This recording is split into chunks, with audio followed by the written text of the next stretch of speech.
பெருமாள் 10 அவதாரம் எடுத்தார், அதான் தசாவதாரம் அப்படின்ட்டுலாம் நாம் சொல்லிகிட்டே இருக்கோம். ஆனால் 25 அவதாரங்களை பெருமாள் எடுத்திருக்கிறதாக விஷ்ணு புராணம் சொல்லுது.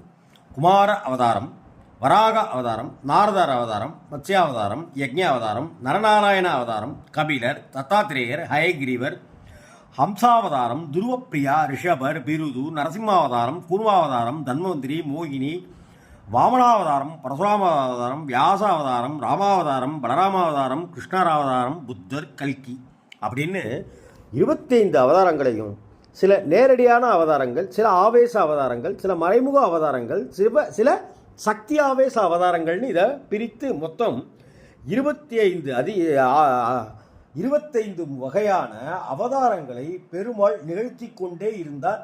பக்தர்களுக்கு, மக்களுக்கு, தேவர் பெருமக்களுக்கு அருள்பாலித்து கொண்டே இருந்தார் என்று சிலிர்ப்புற விவரிக்கிறது விஷ்ணு புராணம்.